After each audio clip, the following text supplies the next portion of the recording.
Hello, everybody. Thank you for being here on this Saturday morning for the second in our lecture series on the Rake's progress. I'm Taylor Ward, Artistic Director of the Lakes Area Music Festival, and I am really excited today to be joined by two artists. One who has been with the Lakes Area Music Festival basically since the beginning, and one for whom it's their first year. I'll start with our stage director, Omer Ben Seadia, has worked all around the world, originally from Israel. Her works, her creations really have been seen at places like Portland Opera, the Chautauqua Opera, Curtis Institute, Juilliard Opera, all around the country. And she is really known for her sensitive and smart creations of both old and new works. She'll be joined today by someone who many of you will be familiar with, Paul Hopper. As I said, Paul was joined us as an artist, as a tenor in the first year of the Lakes Area Music Festival, as well as in our first full opera production, The Magic Flute, in 2012. Since then, his career has morphed many times, working in all elements of this art form. And currently, he is serving as the Senior Director of Artistic Planning for the Los Angeles Opera. So as we welcome them both to this presentation, I encourage you to put things into the Q&A box. We will get to questions at the end. And we want to make this sort of a bespoke experience where you can find out more about our production of the Rake's progress. So with that, I will turn it over to Omer and Paul. Thanks very much, Taylor. Good morning, everybody, and good morning, Omer. It's good to see you again. Good morning, Paul. Nice to see you. Yeah, Omer and I have known each other for, I think it's about a decade now. Yeah, just about. Production of Madama Butterfly, if I remember correctly, at Houston Grand Opera when I was working for the company there. And you were assisting on that production with Louisa Muller, right? That's right. That's right. Almost a decade ago. That definitely ages us, but it has been a badge of honor, I suppose. Right. That's right. That's right. I'm thrilled that Omer has joined the Lakes Area Music Festival in this capacity as director for the Rake's Progress. Not only is Omer a good friend, but she is a fantastic and creative director. Actually, just last week, Omer and I ran into each other at San Francisco Opera, where she was directing a scenes program for the Marilla Opera program there. And I think the production that's really on my mind is the Atalanta from Juilliard. Also, before we jump into the Rake's Progress, can you tell us a little bit about that production that I saw at Juilliard about a year and a half ago? It was right before I moved. Oh my goodness, that's right. That's right. Atalanta at Juilliard was a special project. Oh my goodness, you're reminding me of all these past productions where we've seen each other. It's fantastic. Yay, Atalanta. That's right. Atalanta was a fun time because it is a surreal story that sort of happens in this pastoral kind of nebulous surrounding. And we decided to set it in a music festival, not quite like Lakes Area, more like Coachella or Burning Man, which was perfect for like changing in identity and costumes and people sort of trying out their relationships in real time. And that was a really fun time, I have to say. Yeah, I just wanted to bring up that production because I think what I admired the most about it and what I'm really looking forward to with the Rake's Progress is that you're able to take this source material. Sometimes it's very straightforward and literal, and then other times it's much more less clear, either maybe in the dramaturgy of a very old piece like Atalanta, or Yes. it's like the Rake's Progress. It just has a very dense libretto, admittedly. Yeah. It is making lots of references, lots of allegories, and lots of metaphors. And I imagine as a director, which we'll get to in a little bit, it just probably sparks a lot of creative ideas. Yeah, I mean, for us directors, it's the funnest part is the fact that we get to dip in and out of repertoire. And I always say that, you know, there are certain pieces in the repertoire like Tosca, like Bohème, where the composer has done such an incredible job of the dramaturgy, that he writes every physical, emotional action into the plot, that you almost don't need a director. Which I say that, though I should probably stop saying that to opera companies, since we would like to continue to direct them. But truly, a very clever cast could fudge their way through it, right? Unless you get a tenor involved as a former and tenor. that's right, and it all goes to pieces, right? Right. But for the most part, you talk about character and you bring out the best performances out of people, but interpretation is not as necessary. And when you get to pieces like Atalanta, when you get to pieces like the Rake's Progress, what's on the page is just a starting point, and really is such an inviting project. The Rake's Progress has been on my short list of operas to direct forever. And whenever sort of opera companies ask me, like, what would you like to direct? That's one of the top operas that I always mention. And companies usually go, great, we're not going to do that for another decade. Or, yes, it's on our list, but we'll never get to it.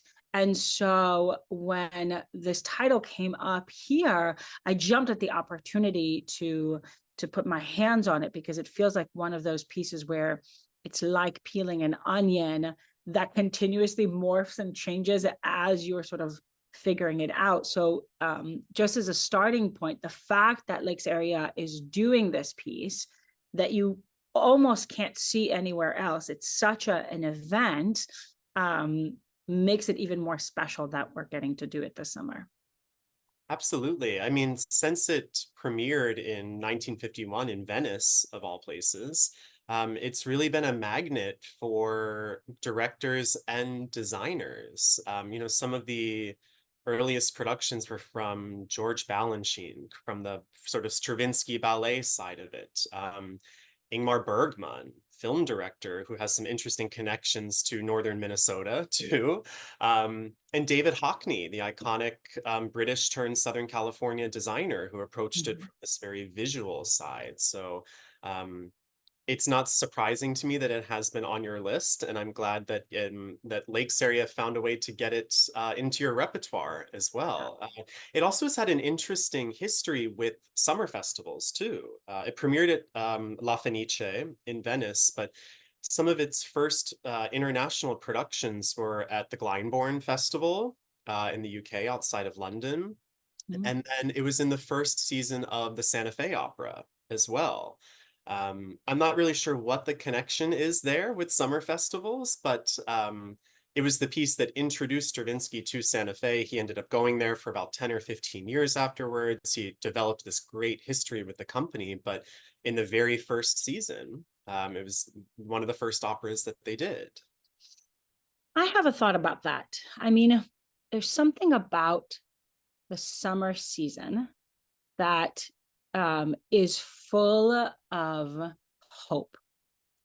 Something about, like, when we all go on vacation or where we're visiting places, we all have this habit of going, oh, what if I lived here? What if this was my life? What if I now all of a sudden, absolutely, what if I left everything behind and now my life will be living in this small town in France? Or what if I move into the woods? And what if I move to the lake? And something about the summer always brings that kind of quality to us. So I think there's something about maybe Rake's fitting in with this listlessness, this Wunderlust, this sort of feeling of like, I could be anything and anywhere if I wanted to. And I came up with this theory exactly 2 minutes ago when you brought this up. So I'm going to stick to it, though. It's fresh, right? It's fresh.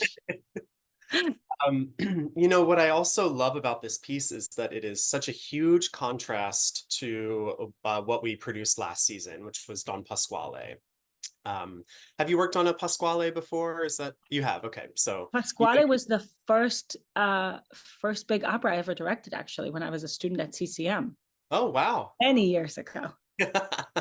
Pre our relationship, let's say. Yes. But there are Some similarities, I would say. Right off the bat, they're both, I don't know, do you consider The Rake's Progress to be a comedy? Pasquale, definitely a comedy. Yes, they, touch on some deeper themes and such, Yeah. but there's a lot of comedy in The Rake's Progress also. I find that Pasquale is a comedy that ends up being quite tragic in places, and Mhm. Rakes is a tragedy that ends up being very funny in a lot of places. Ah, yeah. And I think that might also touch on the differences in the libretto. Um, Don Pasquale is rather straightforward. It's rather Mhm. direct. Right, Um, I use the word dense with the libretto with Rake's Progress, not in a way to scare people off, but right, as sort of if you are new to the piece, it helps to sort of adjust your ear and your eye because you'll still be able to read the titles even though it's performed in English, in that right. it's not going to be completely literal or totally straightforward. As a director, how did you go about breaking down this type of libretto? Well, I think Rakes is one of those pieces that I point to when people sort of say, "Oh, the libretti of opera is always so silly and so frothy and so meaningless." I point to the Rakes, and as I do with um, maybe pieces by Strauss and Hofmannsthal, like there are operas that the text itself would make a compelling play, would make a compelling literary subject or piece of art, even if you took the music away. Mhm.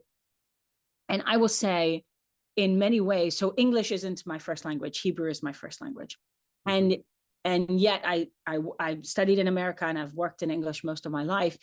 But I find the Rakes to be more complicated to dissect than a lot of the Italian operas, because in the Italian operas, you say what you feel and you feel what you say. Everything is direct. Everything, there's no, maybe there are some metaphors, but mostly they're very straightforward. A And then you flower is say a those same flower. words over and over Yes, and over again exactly. in some of them. Exactly. And most of the time you have to figure out, like if you're directing Handel, like, how do I make the fourth time that you're saying this phrase and the 26th time that you're saying this phrase mean something? But here, everything goes by so very quickly that if you're not careful, you could get lost. So the trick about directing it is working both in the details and in the macro all at the same time, so Mhm. that you analyze the text and you allow for the fact that the character is processing things in real time, sometimes without the ability to have perspective on it. And yet you have to continuously focus on what the macro of the emotional arc that they're trying to get at. So, what Mhm. is the thing that they're trying to figure out?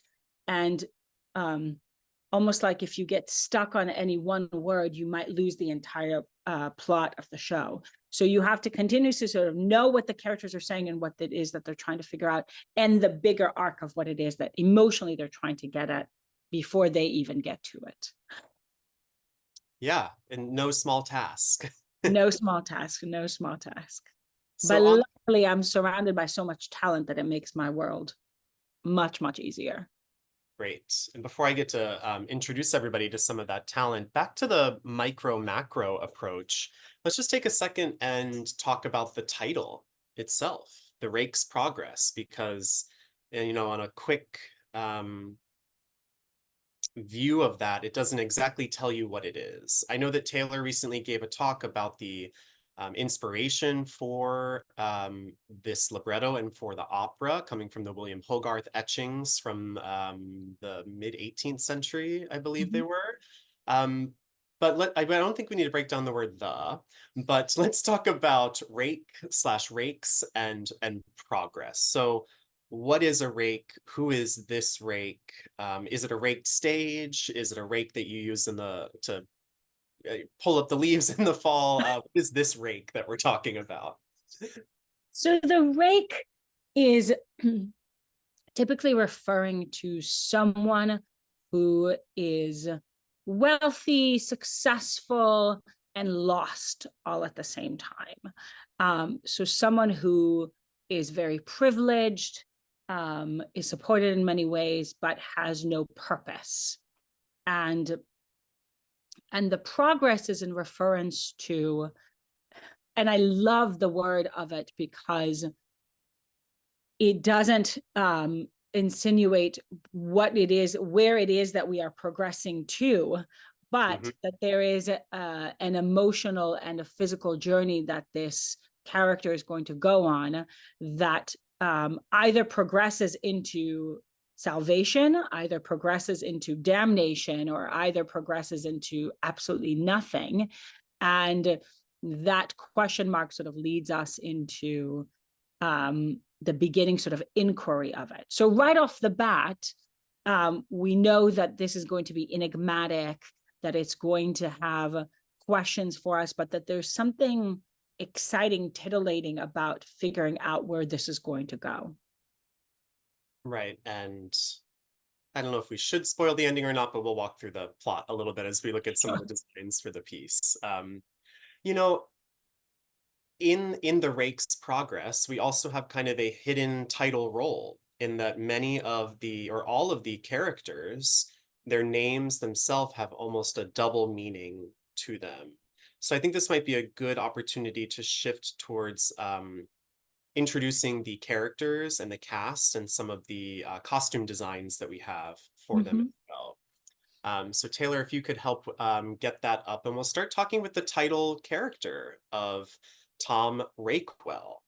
Talk to us about that name of having the rake. Is that a literal connection? How directly should we be interpreting that? So we're taking Tom as sort of a, and please forgive me if there are any Toms on this in our group, but Tom is almost like John, like a popular and yet non-specific male name. I'm trying to be very careful with my words, and if any Toms are sneaking in here or can hear me, Every love Tom, right? Right. I have an uncle Tom, so don't worry. There you go. So then, so the idea is that we start with this kind of everyman idea, but that there's already something about in the name that will kind of insinuate the potential being for good and for bad. But we start with something that is someone who is young and in this time of life where you have fulfilled all of the requirements, quote unquote, in life. You went to school, you did all of the correct things, and you you fell in love, you started sort of your adulthood. But then there comes a time in everyone's lives where you say, and now what? What is next for me to do? And so the moment in adulthood where we try to figure out, now that we've done all the things we're supposed to do, what is the thing that we want to do? And so what you'll see, by the way, in the costumes, and we'll talk about it when we get into is that there is, much like in the title, there is a progression to all of the costumes that you'll see. So we've started mapping out, and Beth Goldberg, who did our costume design for the show, really was thinking about progression when it is that we're going through these different characters. So we start with Tom in this very kind of generic blending into the background. He has very plain clothes. Everything, by the way, as you can already tell, is in a modern take. So you'll see he sort of goes from something that is, you could see any kind of young adult on the street kind of wearing today.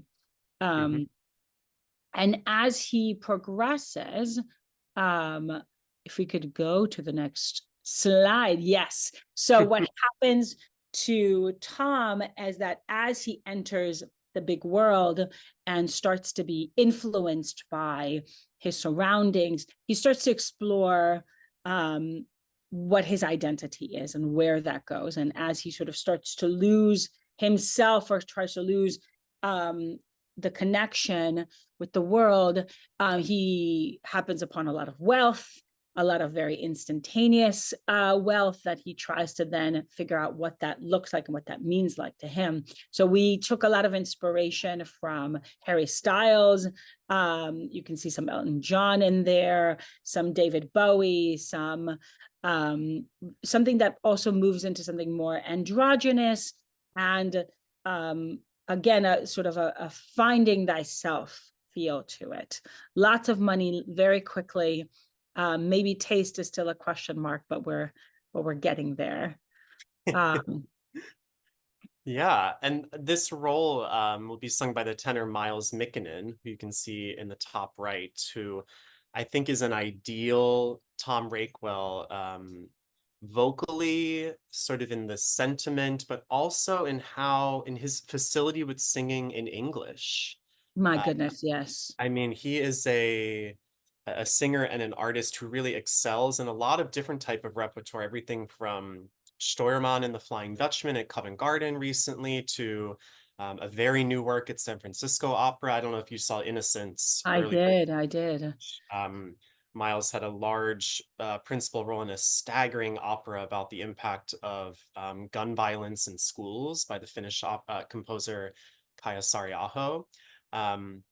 He was also seen in English opera at Minnesota Opera with Silent Night recently. So if any of our Twin Cities audience members, you may have seen him there already. But, you know, interestingly, one of Miles's signature roles is Candide from Leonard Bernstein. And there are some similarities between those roles of Yeah. Candide and Tom Rakewell. Is Candide considered a rake in your view? Absolutely. And much like in Candide, a lot of the characters that they meet along the way are representative, and we'll get into that, but they are less what we would consider well-rounded characters that he encounters, but they are more of emotional or dramatic catalysts for him, and that they then will impact and influence him along the way as they sort of progress. I will only use the word progress in this again and again in the opera. I'll find a way to put it into every. Was this ever a role you wanted to sing? It was. I used to audition with Here I Stand, his aria. I love the Vary the Song sequence. We were joking in rehearsal that it's Here I Stand is such a great audition aria because the last line in the aria is, I wish I had money. Perfect for an audition / job. Exactly. And actually, you know, Tom's journey is punctuated by some of these questions too. There's a couple moments throughout the libretto where there's an entire scene and you think you've arrived somewhere, and then at the very end of in that aria, Here I Stand, kind of a huge climax, you kind of watch him deflate and say, well, I wish I had money. What are some of these other questions he asks, and how is that part of his journey? I mean, we were just working on his first his scene in the brothel that we'll get to, but a lot of questions about betrayal, about the enduring power of love, and whether that is something to rely on or whether it is something that sort of fades. The sense of self comes up a lot in this opera, because as he loses himself and finds new senses of self and continues to lose that again and finds emptiness in so many of his interactions, not realizing whether or not it's the people he's encountering or whether it's an internal thing that just will not subside. Tom Rakewell is a great case for the need for therapy. And he continuously changes his environment, or has his environments change for him, which we'll talk about when we get to Nick's shadow. But he continuously tries to change the circumstances, but not changes the self. And so the issues, the emptiness, the loneliness, the feeling of not knowing who and what he is continues to come up again and again in the opera. Right. Yeah, Nick Shadow, kind of not a great therapist, which No, I don't recommend him. I would not recommend him. Sorry, Taylor. yeah. Would I not. imagine next in this deck might be Anne Truelove, or is there more on Tom Rakewell? Let's see. It's a surprise for us all. Just to finish out the progress, or the deflation of Tom Rakewell, we sort of build up from this very sort of basic place to this great place of opulence. And then once we sort of crest the plot of the show, we start to deteriorate. So slowly, Tom loses more and more.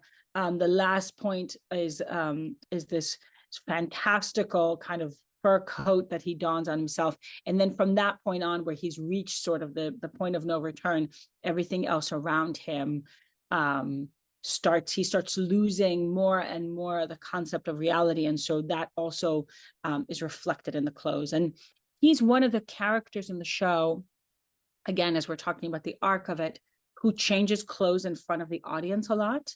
So we're actually watching his transitions versus what you would do normally is, and for some of the characters, they go off stage, they change costume. The next time you see them, they're in a different place.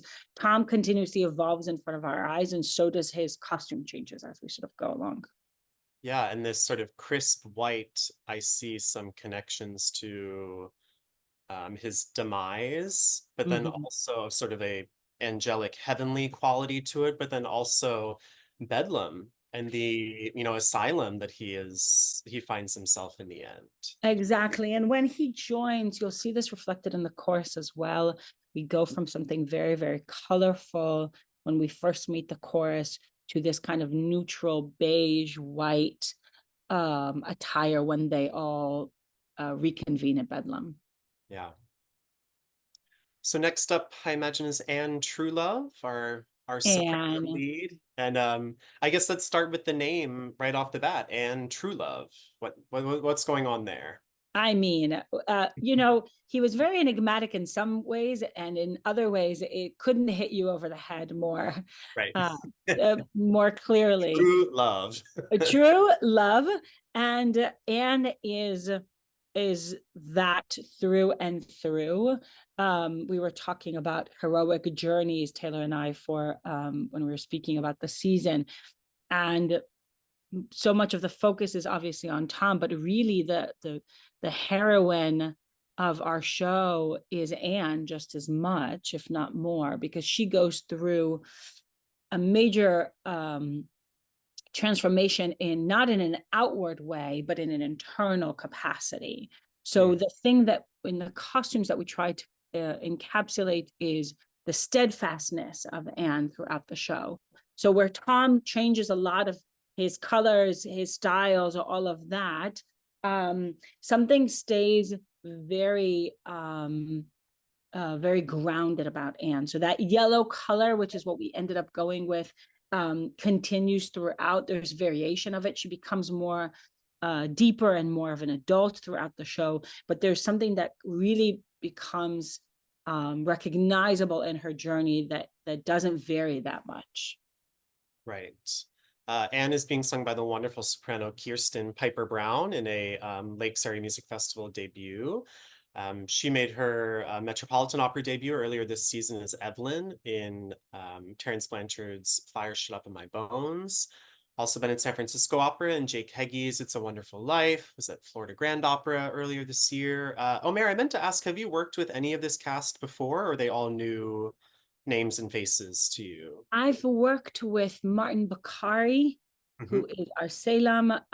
Last time we worked together, he was playing Charlie Parker in my production of Yardbird at Atlanta Opera. Yeah. I was going to say a very different role, but actually not. Very boisterous, very sort of charismatic and vocal character. So, but Yeah. he is the only one I've known about all of these incredible singers, of course, but this is my first time working with most of them now. Great. And does Anne then have another slide where it progresses, or this kind of I think captures this all is of it the- for Anne. Yeah. And then we have Father True Love, which is the next slide. Yeah, so you see the same kind of idea of the true love, Anne's father, being someone who is very grounded, maybe a little more traditional, kind of old, established, older, even keel. Mm-hmm. You're the most trustworthy accountant at your firm. Do we trust him? Do we think he has Anne's best intentions at heart? I think he, like any father, it's also amazing as you sort of progress as a director, you start to identify more and more with the parents in every opera. It's what I'm realizing is happening to me. I used to think, oh, she has to rebel against him and she has to push against, but father makes a lot of sense in many ways. And I think um, what he has is what a lot of parents have at heart, which is their desire for their children to be safe and to be to have their future, to protect them from all the dangers of the world, because the world is a very dangerous place. And I find myself more and more looking at Father Truelove's text and going, oh, he's making a lot of sense. Maybe Anne should listen. And of course, with every parent, you sort of go, okay, but I'm still going to do my thing. But I get where he's coming from more and more as the years go by. Yeah. Father True Love will be sung by bass Kevin Thompson. I got to see him earlier this season in Romeo and Juliet at Dallas Opera. He was also at Washington National Opera for Elektra recently, another wonderful debut for the Lakes Area Music Festival.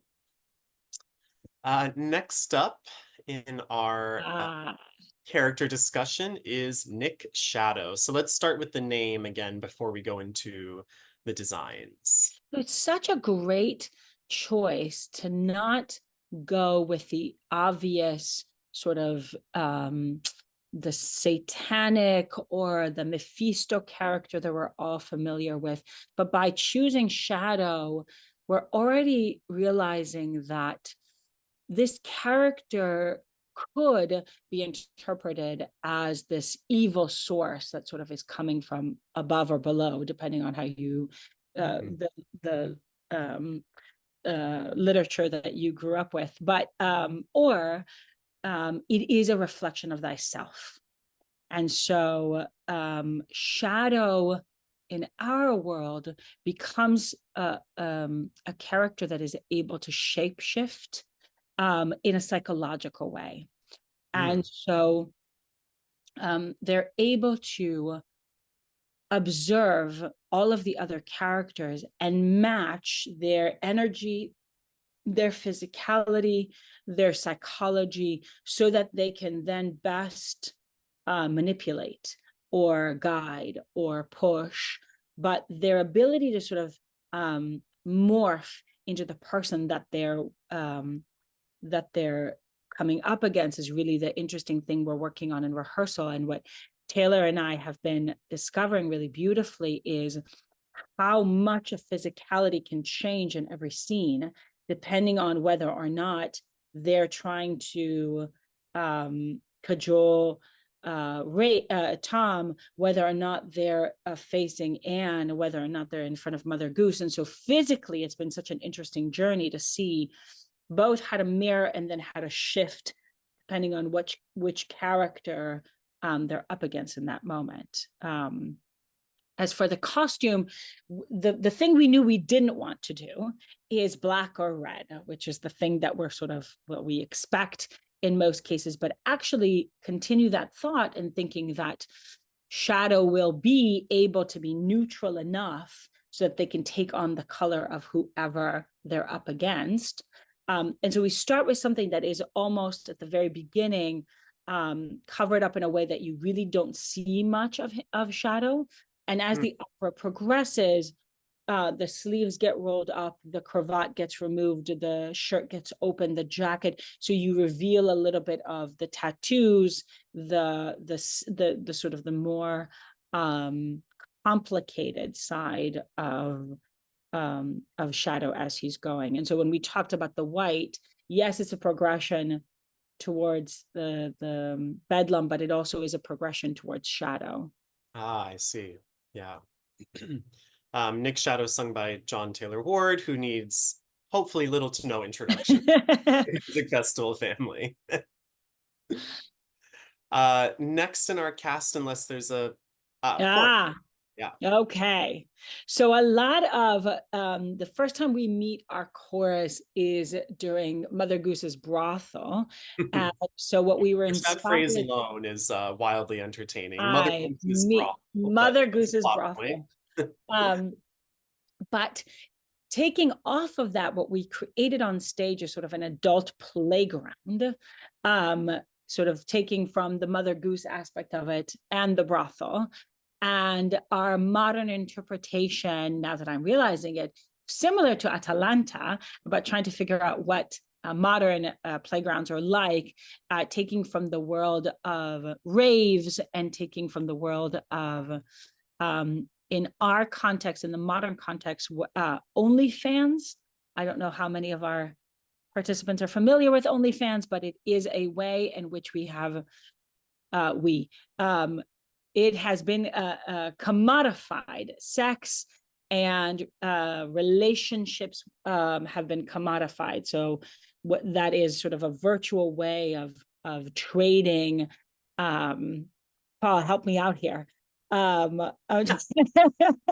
would say, it's harnessing the power of your own body through the digital landscape. Oh, look at that. In a way to monetize it. In a way to monetize it, exactly. So a lot of the world of sex work, but also of relationships, virtual relationships in that world. We'll get into that a little bit later. So the chorus has that to start playing with, and then the next time we see them, yes. And so you can see the next slide on the deck is Mother Goose coming in, sort of again playing with that world of the rave and the dominatrix and the sort of the first feeling of the struggle for control that Tom sort of plays with. I guess we'll get to, let's see what we have next. This is a fun side. Oh, yes. Okay. Baba the Turk. Baba the Turk.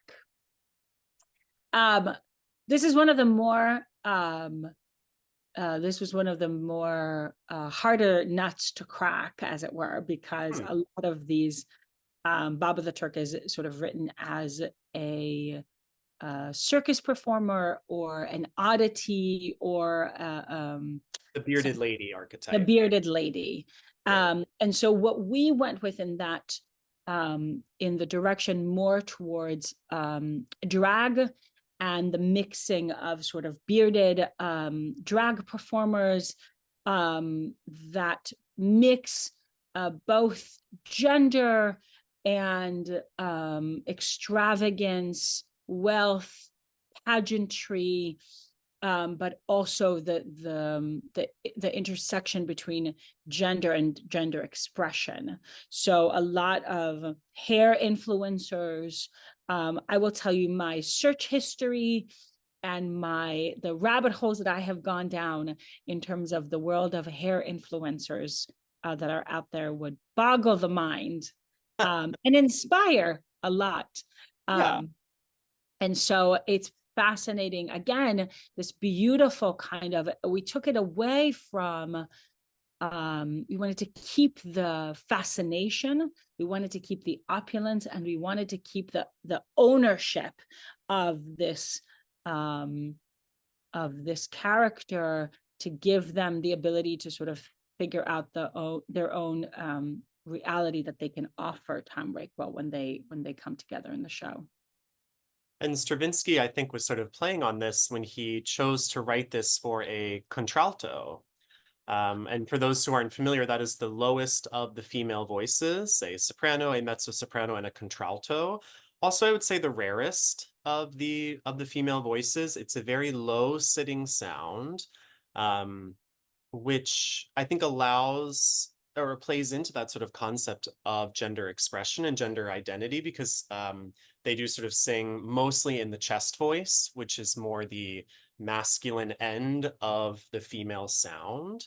But it also sort of allows her to play up the comedy too. Because Mhm. there are some moments for this role where it is just a comedic tour de force. And with somebody like Sarah Kudin doing the role, you really want this sort of, it's interesting, she's rather demure off stage, and then when she goes into show mode, it's this kind of high energy, over the top tour de force. I think Yeah. I hope it's a great fit for her. It's amazing. And by the way, now I'm going to make a connection to Pasquale, in the sense that part of the other reason that this role is known for is the patter in it.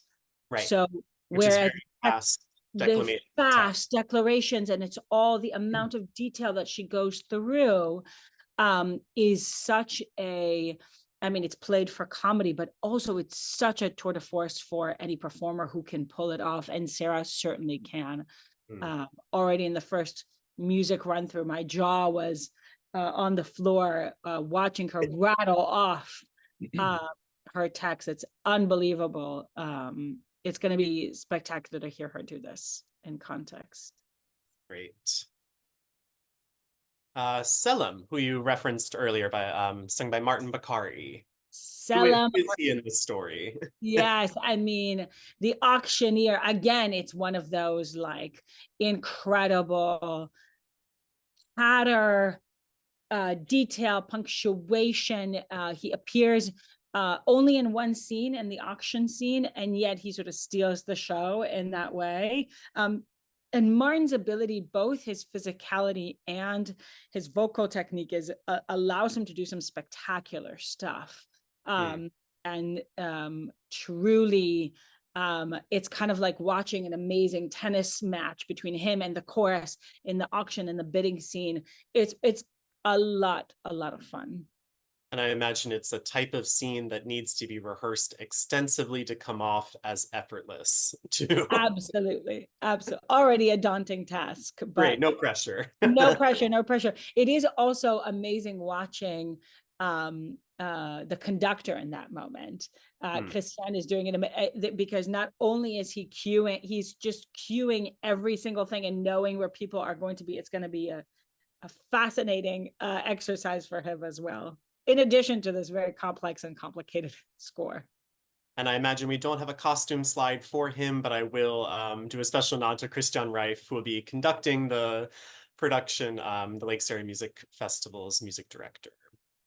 And I imagine we might have one more slide for costumes. Yes. Chorus. That's Okay. the final look for our chorus. So we went, if you remember a few slides ago, we went for pink, orange, red, purples, very vibrant, very opulent, to this very beige, white, almost like all the neutrals that you can imagine. And then do we have one for the Keeper of the Madhouse also? Oh, we don't. Maybe not, but It's I in there imagine. somewhere. He's in that world of the beige. In our world, he's more like a social worker that comes to visit. So he's in the browns and the beiges in that kind of a world. Yeah. Yeah, All that's very sung by soothing tones. Yeah, that will be sung by Jeremy Harr. And I will mention Mother Goose will be sung by Alison Fahey. Those are two of the festival's resident artists for the scene, for the season, are sort of rising talents in the opera world who come to sing small roles in the opera. You can also see them in the Night at the Opera concert and some opera scenes. And we're very grateful to have our resident artist with us this season. So I think then we might want to go back to the beginning of that slideshow just to talk through briefly about the designs. We've sort of touched on the story and the plot and the characters, but just to close this out, to have a little visual world to see what the physical set and physical world will look like.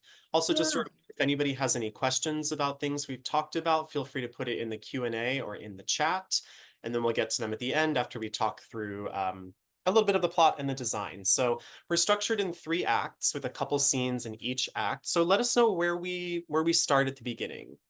So we start in suburbia. In the original, it sort of is this pastoral kind of surrounding, but we are in a suburban town just outside London, just outside of any big town that you can imagine. Everything is kind of like sitting on a porch swing. Our 2 lovebirds are sort of chatting away. They're inseparable. They're talking all about allegories of Greek gods and mythical creatures and love and joy and all of that. So it's picture perfect for the very beginning.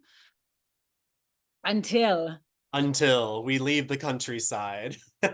Until Nick Shadows comes with an offer. He tells Tom, that he's that his uncle, his beloved uncle, this is a reoccurring theme. Rodolfo in Bohème has a rich uncle. Nemorino has a rich uncle. Everyone's got a rich uncle to save the day. So he swoops him away into the big city, and his first introduction is Mother Goose's brothel, which, like I said, is this enormous adult playground, rave party, lots of debauchery. As I said, we're sort of in the world of this modern setting. So we start off with sort of no devices on stage. There's nothing, this sort of clean world. And as we go, as soon as we get into the brothel, everyone's got their phones out. Everyone's recording themselves, others, monetizing it, trading it for all of that.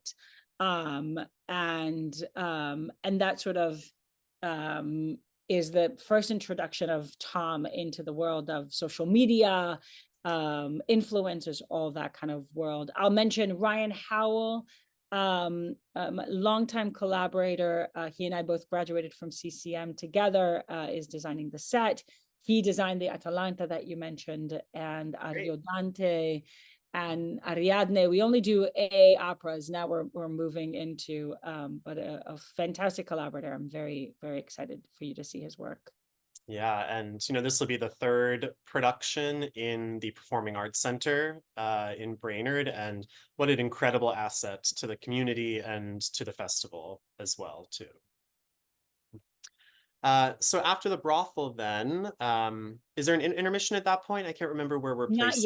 Not yet. We're going a little further. Because I know in the story, or in the opera, that's the end of the first act proper. Right. We go back to suburbia one more time just to see Anne deciding that she's going to follow Tom into the big city, and sort of decides to follow him on. And we get to this apartment, and at the very beginning, it just takes one more step. It's sort of your first college apartment where you were able to afford rent, but that's about it. So you'll see it's a little bit more bare than you can see it now, but Tom was able to sort of go and get the very basics, but not yet populate it with anything. And that's where the idea of being introduced to Baba the Turk comes on. Nick starts to start recording Tom and sort of broadcasting that. We start introducing ourselves into this sort of digital and kind of this vast world of social media for Tom Rakewell, about sort of trying to monetize himself and monetize sort of his connection to the world. And then he sort of is introduced to Baba, who then brings in opulence into this world. So that's the portrait that you see behind, which is a portrait of Baba. The house then gets filled with Amazon boxes and ring lights and all these hashtag ads and hashtag product placements. The world of Baba is the world of a social media influencer, where nothing you see is not supported by products, but everything is two-dimensional, so that you never, nothing is tangible. It's all just for show. And as we go, if we go one more in the slide deck, Yes. So when we get to the auction, all those Amazon boxes get turned around. And instead of it being labeled, you know how you, when you move, it's labeled with childhood trauma and mommy issues and long lost love. And as we sort of auction off all of Tom's items, it's all sort of his parts of his personality. So all of these things have sort of been, are now being sort of taken away in this very sort of two-dimensional world. Mm-hmm. We hop skip into, I believe our next deck would be the graveyard scene. And as you sort of saw, One there's of my favorite scenes in this. it's incredible. And really, if you look at, if you might have noticed, there are these four walls that are pillars at the beginning of the show, and they shift and transition as we sort of go along. So they make up, we change locations, very much like a Broadway show. We sort of go from location to location. So those walls help us sort of ground us. And so all we have in the graveyard are, I can't tell you too much about that. That scene has a lot of the tricks of the show. So I'm just going to leave it at that. Great. And that you'll all make it to see. We can't tell you everything. And then the very last scene that we get to is the bedlam, which again, in our world, in the modern sort of concept of that, it is more like a place for social services. And what happens to us, what happens to all of the chorus and the people, is what happens when all of the relationships that we have digitally, all of the world of social media, our devices, our contact with the outside world gets taken away from us, or is sort of being found to be not substantial. That all of the money that people make online, all of the relationships that they form online, they go away. And then what is it that you have left? The only thing, which is what happens to us, is the return of Anne Trulove at the very end into this. So that we're now going back into this world that is purely about human connection, as Anne sort of comes to us, and we all recuperate, or we're too far gone because we don't know who we are without all these things. So right. And then at the very end, there is a little epilogue, which is sort of in some ways a nod to the neoclassicism of the piece. If I think of, for me, when I think of an epilogue in the classical period, it's the Don Giovanni epilogue. You know, yes, the drama is completed, and then everybody sort of pops on and talks about the moral of the story. yeah. What's your take on the epilogue? And by the way, reminiscent of Candide as well, where Oh, that's right. Yeah. the audience, the characters, the singers get to sort of address us. You know, for me, what happens in our world is that we clear everything out and we sort of expose the theater of it, so that we can all come out of the story to speak to the audience on a more eye level. So we take away the allegories, we take away the metaphors, and we have a more earnest conversation with the audience. And so that we can all decompress together, we can all re-enter our lives, and then decide. For me, the decision is then, how quickly do you go back to human connection, or how quickly are you at the end of the show picking up your device, going back into the online, going back into the virtual, or do you walk away from the show and text a very good friend, or do you make a plan to go see a relative, or make a phone call, the dreaded picking up the phone and calling someone? But that'll sort of be the decision to make at the end of the show. I am really looking forward to this piece, but especially the epilogue in a strange way, because Taylor would probably know if it was the first year or the second year of the festival. Back when we were really bare bones, we were doing piano opera favorites in churches and things like that. Really just kind of having fun, not even dreaming of where the festival could be now. But in one of those first two programs, we had programmed all of the classics and the hits. You know, we were doing the Rigoletto Quartet and the Pamina Papageno duet from the Magic Flute, and really just like the ABCs, and then we plopped in the epilogue to the Rake's Progress. Really? It's early scenes. So I think that also just goes to show that it's a piece that has been on the artistic leadership's minds since the very beginning of this festival. And not only for the director and the designer and for the singers, but for the orchestra too. This is just a kind of a dream score for many opera orchestras. This is a symphonic orchestra festival where this might be one of the only operas that they play in the season, but it is such a rich orchestral score. So it really feels like this piece was going to make it to the festival at some point. That's great. Yeah. Well, Omer, thanks so much for spending time with us this morning. I'm in Los Angeles now, but I look forward to joining you in a few weeks. And I guess we're 3 weeks from today that it opens. Is that right? My goodness. Okay. Yeah. Not to put any pressure, because I think it's your day off from rehearsals and things. But oh, it's all right. We're ready to go.